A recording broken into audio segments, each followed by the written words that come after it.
Cool. So are you guys okay for me to record this session? Oh, good. Thank you for showing up. The topic today is the transformation of AI in different organizations. Today we have Raj, a practice lead or manager at Woolworth.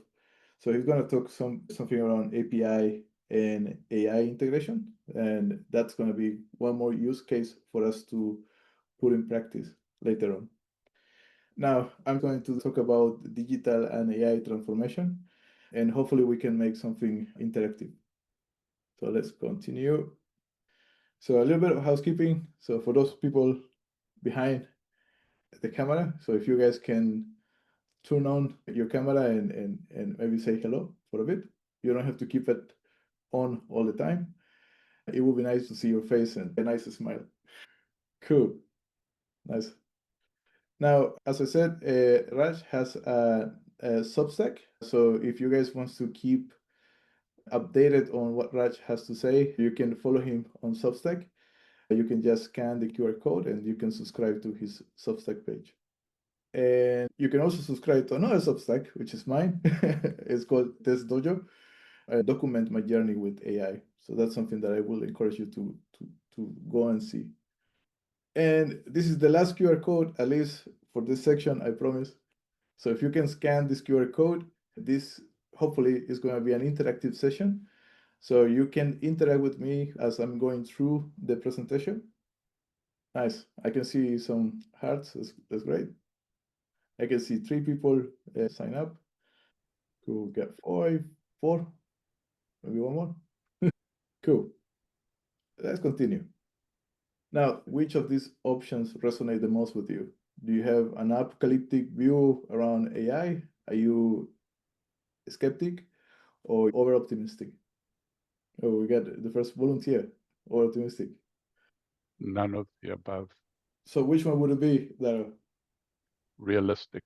Realistic. Actually, that's a good option. I will add that next time. Realistic. Cool. All right. So let's start by setting the frame of this conversation. And I don't know how many of you have been part of any type of transformation, either agile or digital. Can you raise your hand? Yes? Cool.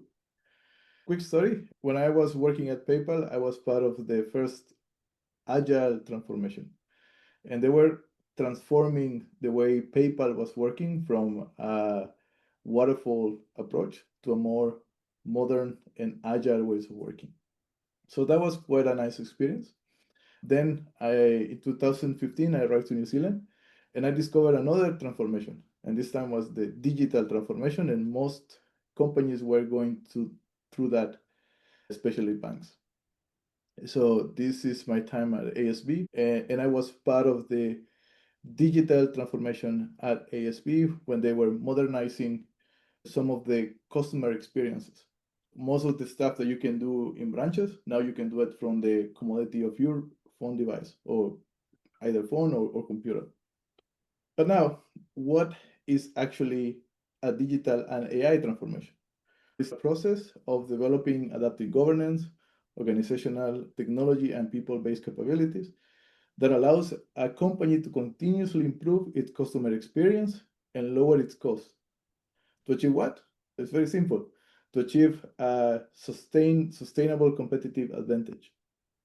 So that's the ultimate goal or goal of transforming our organization in a more modern either ways of working or adopting new technologies.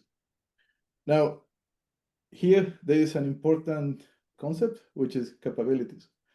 Do you guys think we have the right capabilities to adopt AI today in any organization?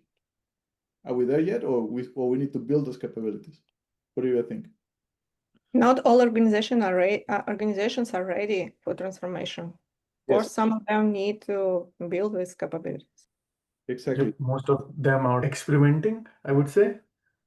Yes, I believe there is a big capability gap.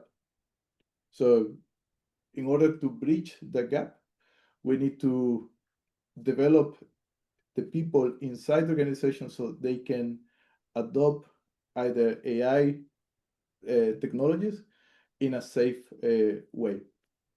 Now, did you know that only 30% of organizations worldwide are actually realizing value from their AI initiatives?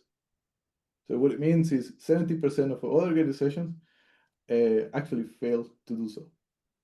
Do you want to know what is the difference between winners and losers? You want to know that? Yes, please. Yes? Hey, Luis, long time. How are you? We're good.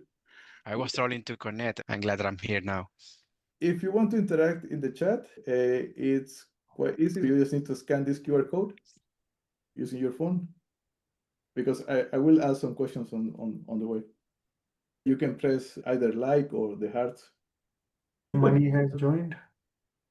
Yep, I'm Hey, also. Mani. Hi, Raj. Hello, everyone. Yeah, so you can also scan the QR code and engage with me as we go through the presentation. Sure, definitely. Cool. Are you guys ready to know what separates winner from loser? What's the secret formula? Good. All right. So this is something that we came up. It's very simple. It's just how do we realize value, right? Value is the quality of the solution. This is the technical aspect, multiplied by the acceptance of the solution, the human aspect. Now, let me ask you a question. When was the last time your team worked on a very beautiful, complex piece of software, no defects whatsoever, but when it was launched to the market, nobody actually used it? Now, are we creating value with that? All right. Yeah. What about the other way around? What about if we create massive, and excuse the French, piece of shit, but that no one is very painful to use, however, it has great adoption, maybe because there is no other option in the market, and people is being forced instead of not to actually use the solution. Now, let me ask the question: are we creating value in that case? Later. No. No, yeah, no. Right, it depends, right? So the company is making money, we're making our customers suffer. But remember, the whole purpose of any transformation is to achieve a sustainable competitive advantage. If the solution is not, it hasn't Fit for purpose. the quality, then a competitor will come and take over anytime soon. You were saying, Luis? I was about to say fit for purpose. Yes, fit for purpose. Yeah. Cool. Now, back to you. What do you think is the biggest friction preventing you from using AI tools in your work? Cost? Yeah. Effectiveness and compliance. I think compliance is a big one. You know what? Every time I run this presentation, it's the same. Most people either says compliance or security is one of the biggest friction points when adopting AI. Have you experienced this? Yep. Before I jump into the next part, I should give you some context. Are you familiar with the golden thread of value? Some people, yes. This is like the fourth time I talk about that. So golden thread of value basically explain the way we work and how we organize ourselves to achieve three things: focus, flow, and fun. To achieve what? Well, we work together so that we can create or produce features. This is an output that then we present or put in front of a customer so that we can create value for our customers, so that hopefully we can capture some value for the business. So the way we work, what we produce, the value for our customers, and the value for a business. Now, in 2024, Atlassian launched a survey, and they asked, what is the state of AI in the current market? This is what they discovered: that the top friction point was for people to adopt AI was the technical debt, all the documentation we need to deal with. Of course, the CI/CD pipelines cemented. The manager-developer relationship was a little bit disconnected on regards AI. Now, the number one productivity measure was how many lines of code did we produce over time. Then we move to what value we create. In this case, 44% of the leadership didn't actually understand the pain points of their development teams. And then we go to the business impact. So 38% of the people report some AI time savings, and 54 have reported no impact on AI benefits. Now let's compare and contrast what happened from 2024 to 2025. So things change quite dramatically. So friction point changed from being technical dev to finding information, coping with all the new technology that's coming, and of course, context switching. And how many of us have to deal with context switching every day? I think all of us. Yeah. The relationship between developer and manager actually has improved. We start shifting the way we measure productivity. We spend less time on coding because this is activity that's now delegated to AI. And we spend most of the time communicating, refining requirements, understanding the customer. The most common use case for AI in most companies is around searching, testing, or documenting workflows. Testing is one of the use cases we're going to look at today. Moving forward, 63% felt that leadership didn't understand their pain points. This is something I can perceive in one of the companies I work for. So I can perceive that people with people that work on the trenches, we feel that the leadership team does not understand our pain points with regards to adopting AI. We understand that AI can bring productivity gains, but there is massive fear around, hey, but we're going to be exposed, our IP is going to be exposed. So it takes time for us to embed that change. One thing I would like you to notice here is that 68% of the people surveyed report 10 plus hours saved per week. So this is actually a day a week, which is now free. So we're releasing capacity. Now, the big question is, what do we do with that capacity release? Do we start cutting people off? I guess that's what most companies will decide, right? So we can do more with less, get rid of people. But I actually offer an alternative to that. We could potentially redeploy that capacity release in either fixing the way we work, finding improvement opportunities. So the way we read this picture is any company state today is this. Normally, we spend most of the time in firefighting activities, fixing production defects. Most of the other time, we work on delivering new features for customers. Very little time is spent on improving the way we work or continuous improvement. Is this a good reflection of your company today? So imagine what you can do with that 10-hour plus that was just released, capacity released by AI. So if companies were smart, they will redeploy that capacity release to actually invest more on improving the way we work so that we can produce less defects every time we release new features. The effort now is spent on delivering more features to customers. We can create more, we create more value for our clients. Ideally, this should be a state where we continuously deploy new features, continuously improve the way we work, and the amount of time we spend on rework or fixing errors or dealing with production incidents is very less. Is this making sense? Yeah. Cool. Okay, so how does AI augment the way we work and the testing space? In the traditional world, testing, these are kind of the traditional testing activities that we do without AI.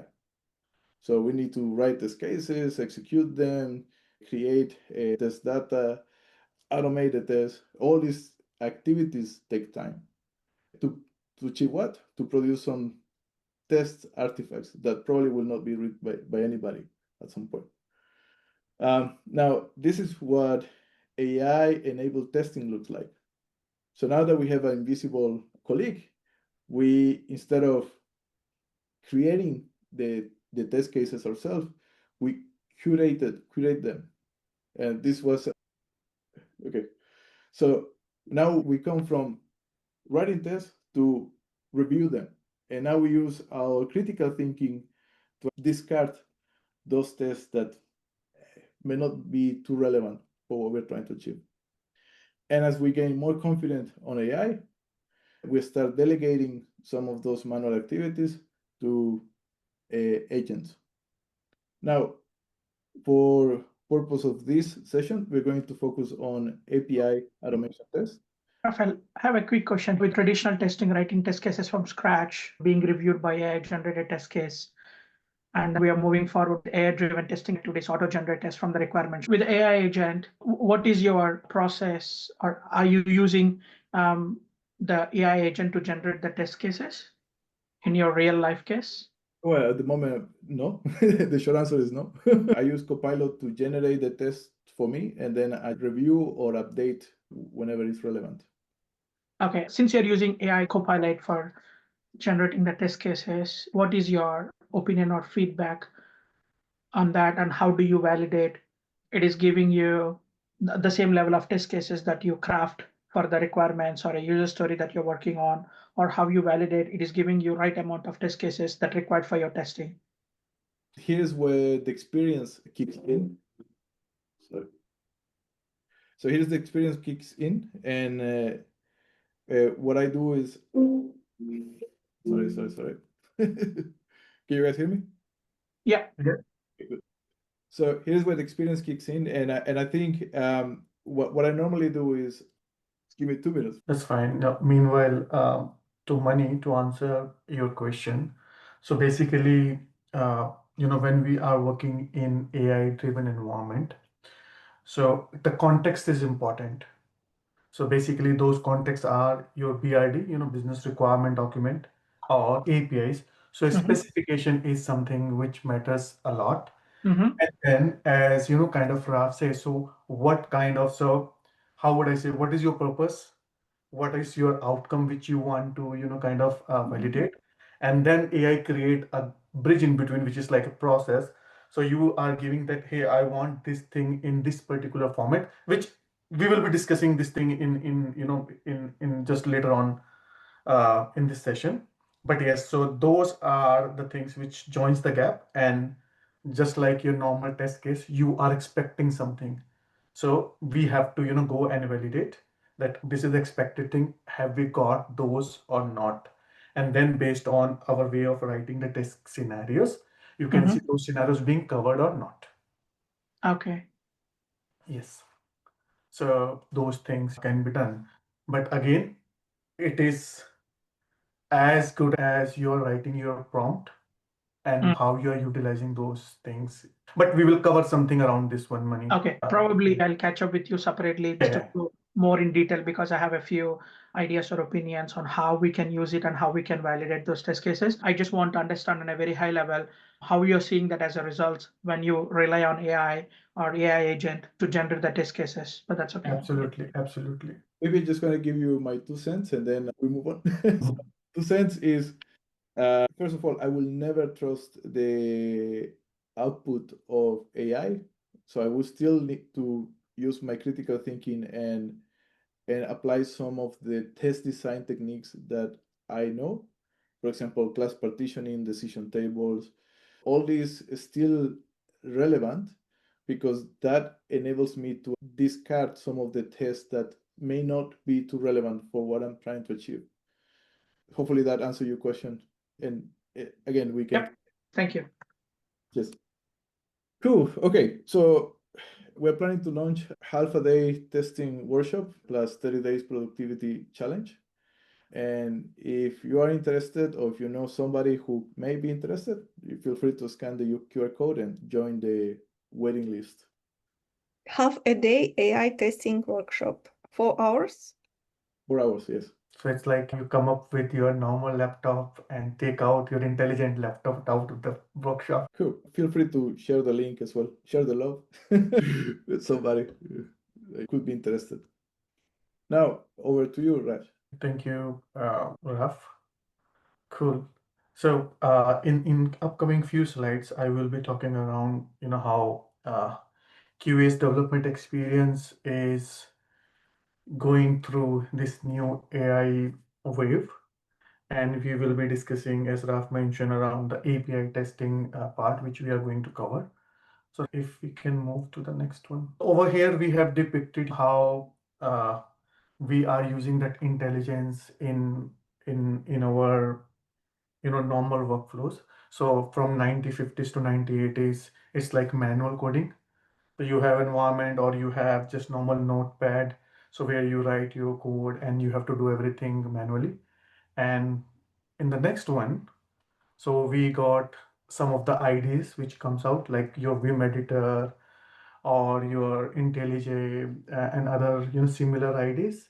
So where with that one, so you don't have to do the boilerplate. So that they give you templates and everything. You click in it, set up everything for you. And then our capacity of writing the line of code increase around 10 to 20 times more.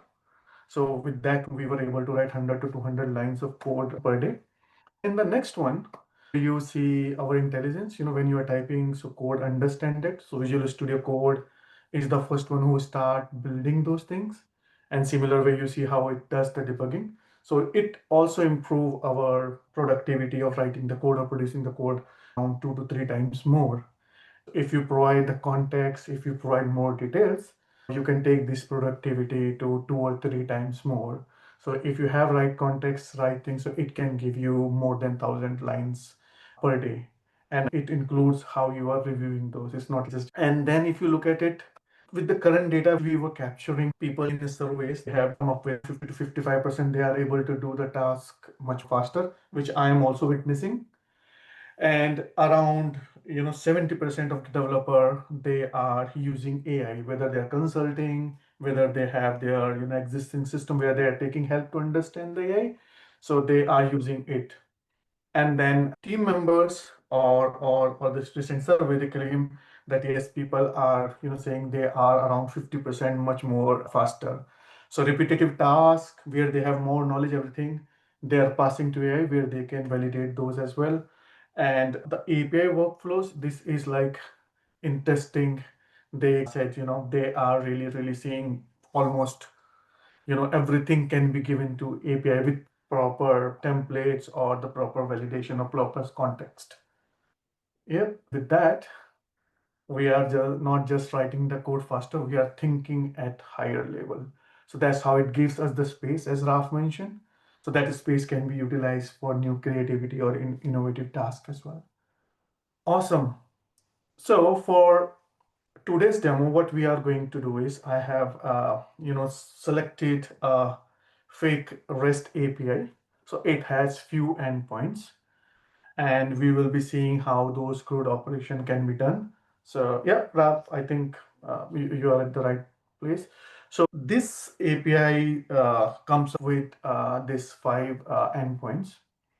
They have all get, post, put and delete command kind of CRUD operation. So I have a quick question. So for an example, if we have to write the test cases, how much time do you think you will take to analyze, all the fields, everything, how your method works, what is going to be the request response? So please use your phone, the QR code which you have scanned. So Brilliant. if you are not there, it's just kind of guesstimate. So these are the new API which turned up to you, and then you have to write, I'm just talking about the manual scenarios first for an example. So basically, in a typical way, we normally start writing the test case lifecycle. We are understanding the requirement, we are playing with that requirement, then we are looking for some negative, positive scenarios, CRUD operation, going through each of the schema type. Yes, you're absolutely correct. And it depends, you have something, again, whether we are building API, UI, or other piece of software. So there is something which you call schema or the design of the requirement. So the way representation of those schema or the requirement is little bit different. So yep, so I kind of see, and most of the time, if you look at the STLC where you're doing the test design, so you will, or we are, kind of doing, 30 to 40% time in actual writing the test, but there are lots of things where we are spending in setup, ramping up, making things work, connecting the dots. That's where we can see where AI can help us. With that demo, I think this will be much more clearer. Cool. Any question? Otherwise, we'll see. So because again, I have just kind of tried. So if we have to do some manual test case writing and then converted those test cases based on the priority and severity to Postman collection, and then if you want to develop framework which can automate those scenarios, so based on we are doing automation and other thing quite frequently, so these are the numbers which are little bit aggressive, but it's like, yes, manual test case, we have seen 5+ hours, so 2 to 3 hours. And if we have to create Postman collection and we have to set up, test around the Postman collection, the schemas around the Postman collection and the validation. So 4 to 6 hours, if you are through those. And then if you want to set up a playwright framework which can execute those scenarios, so this is like 16 to 20 hours. You set up everything, you write your models, you write your validation classes and everything. So this is like an aggressive, but yes, this is like normally traditional way, if you have to do and you are very true to this one. So this is going to take around 25 to 30 hours of time at minimum. Cool. So with that one, Raf, can I start sharing my screen? Cool. Yep. Go for it. I'll allow you to share. Just give me 2 minutes. Awesome. Thank you so much. And cool. I'll assume you can see my Swagger APIs, right? Awesome. Thank you. So, what was depicted in the slides. So these are like actual APIs which is hosted in somewhere in Azure. So these are typical scenarios. So if somebody gives us Swagger or some other details, we normally try it out and then execute and see what kind of response request we are getting. So this way we normally go and plan. And in case if you want to see their schema and other things, so we have to go and look at those schemas, what kind of data is coming up. It's just a normal way of doing this stuff. Now with that, I'm gonna use Visual Studio Code. I have created a new folder, an empty folder, which I have opened, and then GitHub Copilot. And then with that one, I'm gonna enter into the agent mode. You have agent ask and edit, right? If you want to perform some editing, so it's like a mini agent. So it does things for you, and ask is just like chat. It won't do anything. It just give you the instruction. But agent is autonomous. So you give you some instruction. So it will try to make sure it passes and follows our commands. With that one, so there is a principle which GitHub Copilot, ask you to do. So it is a concept of called 4S. So 4S is like single, specific, short, and surround. Surround is like giving the context. Single is what you want to do step by step. Using those concepts, we have come up with something we call reusable templates. So I am just pasting one of the template here. So what this template says is using the given schema file. That schema file could be our endpoint, or this schema could be our downloaded file as well. So if you come here and paste it, or if you want to look for a schema, so normally you can get the Swagger schema along with here. So you can get those details from there as well. Otherwise, it will pass detail from website as well. I'm asking, if it can give me the API test cases, which covers the scenarios. And then we have, lots of APIs here. So for the time being, let's say I'm asking, give me activities so that we can see those. And then the endpoint. So the endpoint is activities, and base URL is your base URL. For the time being, I'm saying I don't have any authentication, and then I'm saying give me a test structure in this particular format. If I just go and say yes, please go ahead. You can see a proper markup here. We are also asking if it can give us more details as well. So allow, so that it can go and fetch data from web as well. Or if you want to make it faster, you can download the JSON file and provide those files there as well. So it's going to analyze and come up with some scenarios. You see, less than a minute, it has done some analysis. If you go structure by structure, it will give you more accurate results. Let me quickly show you what kind of test case it has come up with. Here, open preview. So this way, because there are no as such authentication header, but if you have some headers, so it can also give you those header details as well. So some of the activities, title, some of the test data. So it is giving you much more details. If you want to filter a few things around there, it can also give you those details. So this way, but again, as Raf mentioned, there is a concept of HIL, human in the loop.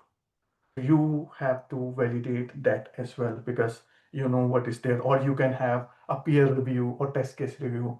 Until you train your system more, you cannot leave that part there. So any question around this one, team?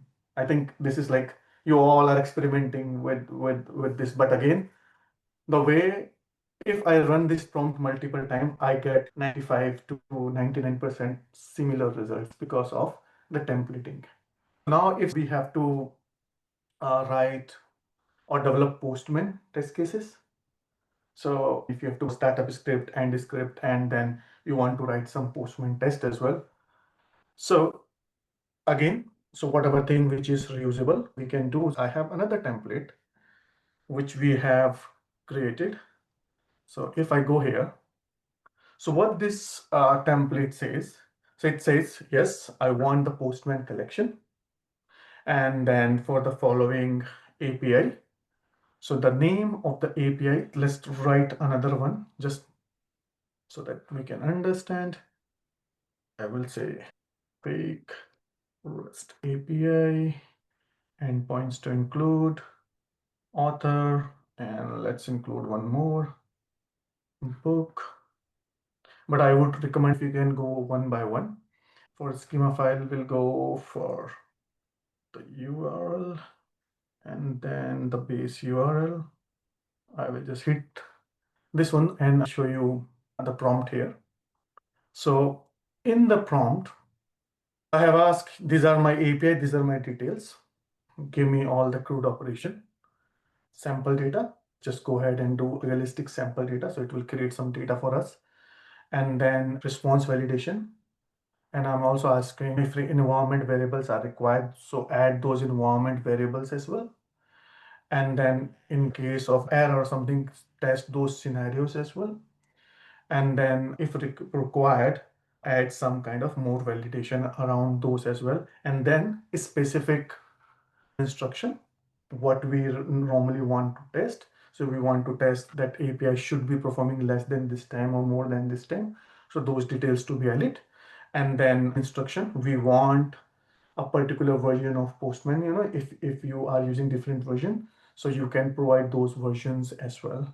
And wherever we want to give some solid instructions, we are using capital. So that's how it understand, or the bold. So I am also asking it to give me a MD file as well. So if we give this file to somebody, so they can understand. It has created the Postman guide for us.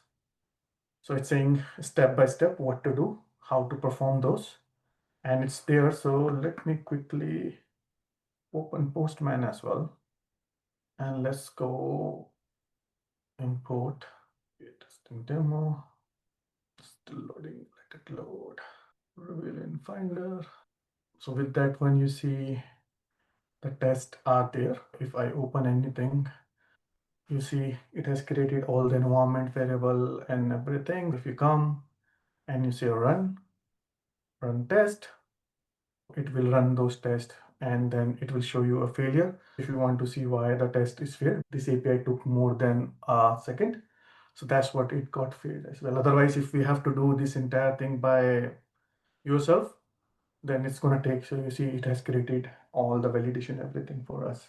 But it's like less than 2 to 3 minutes it has created. If you have to go through everything, it's gonna take some time. If we have to set up page object model to make this thing work in our favorite tool, which is no doubt nowadays Playwright. So similar kind of thing, but again,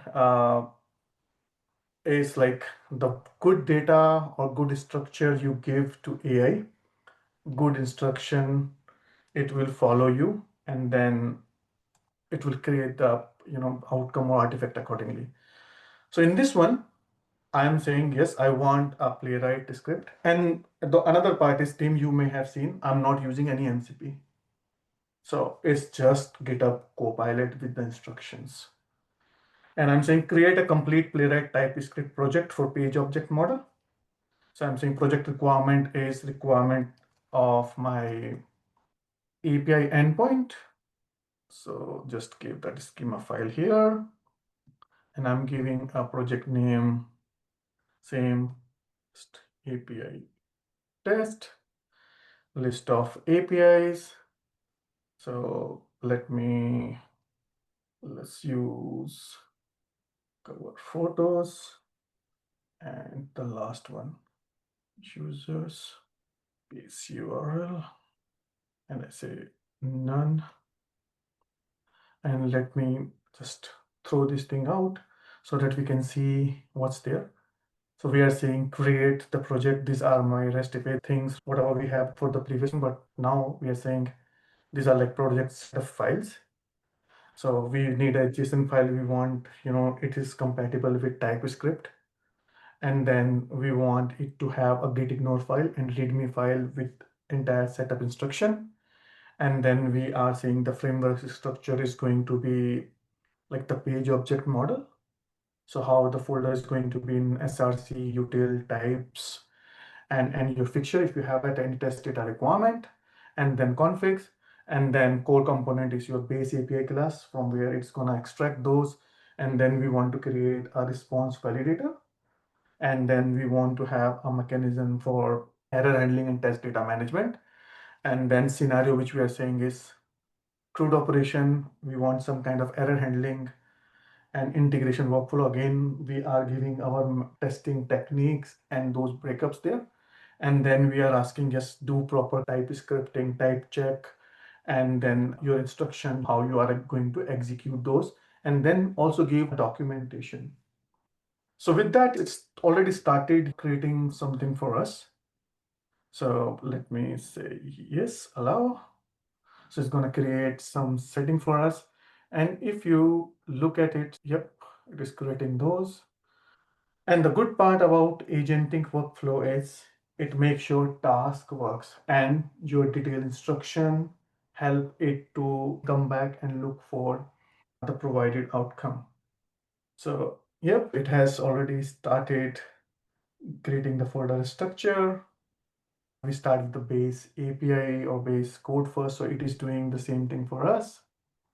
And I assume all of us are using GitHub Copilot here and there. Am I right, Tim? Cool. The good part about GitHub Copilot is it uses behind the scenes something which we called Codex, so which is OpenAI's platform for coding related tasks, which is fine-tuned for doing those complex tasks, reasoning tasks. Cool. Let it complete. So it's having, so you see it is taking care of global setup and tear down thing as well, but again it's as good as you give the instruction. So now you see this started developing the test scenarios based on the endpoints. You will be seeing those test cases which are like spec.ts file in Playwright. And if you are following the flow, because that's how the structure prompt template was, it developed everything. And now it has also given some instructions here. Let's look at the README file, what the README file says.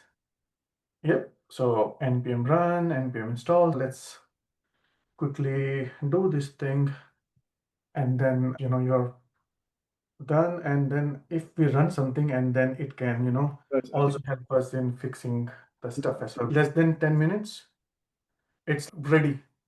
So it saves you lots of time. With that, back to you. Sorry, Raj, I think you need to go inside the folder to run it. So, no? Oh, I'm not there. Sorry. But thank you. Clear. And then cd API npm install. Yep. And if we say npm run test, and then if you say fix, it will also help in fixing the test as well. But yeah, means on high level, if you look at it, so no compilation error, kind of not as such error. But if it has error, so then it is going to fix those things for us as well. I think it should have created. I hope so. That's the second step or the third. Oh, basically for this one API test may or may not, but let's learn. So it should bring that terminal and just say fix these errors for me. Though we should be doing it, don't leaving the code thing behind. But yes.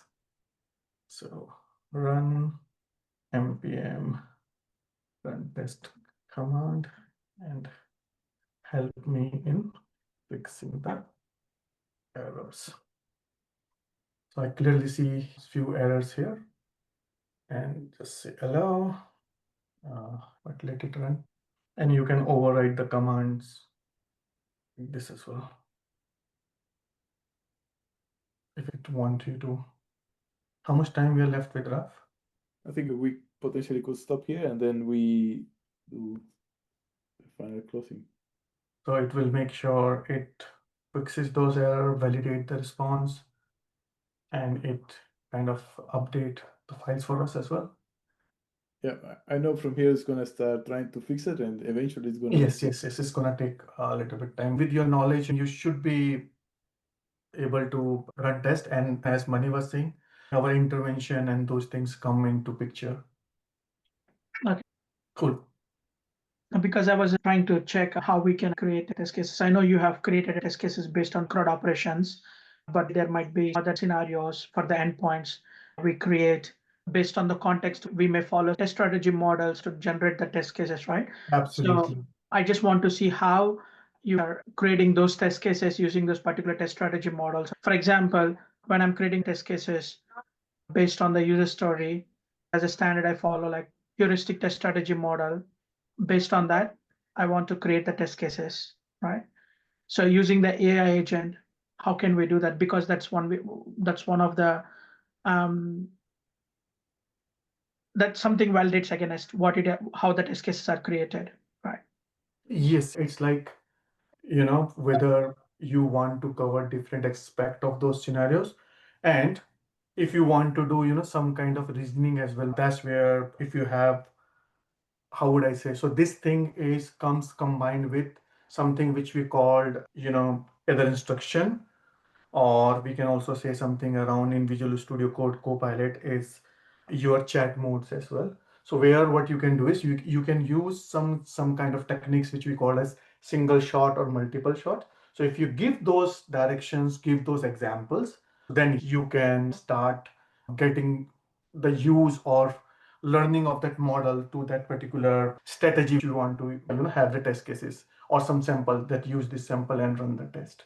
But again, it's all instructions, details which AI or the model can understand. Maybe use AI as your thinking partner. Have a dialogue with a colleague. So what I do in my day-to-day basis is I still take the time to design the high-level test cases and I feed that to AI to give me feedback. And then we have this back and forth until we refine the final output, something that will feel comfortable and confident to use. Then I do a final check, which is I'm not the sole person to make a decision whether these test cases are fit for purpose. So I do a huddle with the team and share that. Absolutely. So you have that dialogue. And we go back to nowadays is more important to have that type of social skills, your ability to communicate and connect with your peers, so that you have that collaboration going. And that's more important and more relevant than creating a set of test cases.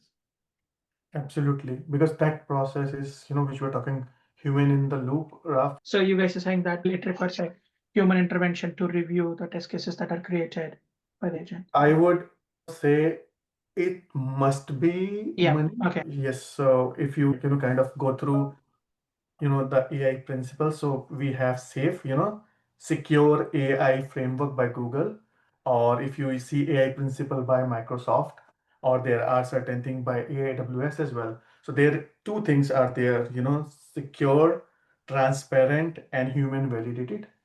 So that has to be there. Okay. Back to you, Raf. Thank you, guys. Again, this is kind of the end of the preso, and you got options. So either is maintaining the status quo, allow other people to set the pace for you, or we start taking some type of initiative and take the lead to lead that transformation. Again, we would love to hear back from you, feedback if you want. And then there is access to the waiting list and then the Substack if you guys want to follow us. And that's it. That's the end. Woo. Please let us know if you have, more question or anything. Happy to, answer those as well. Yeah. Thank you, everyone. Thanks for your time. Thanks for your questions. Thank you, Thank everybody. you. Thank you guys. See ya.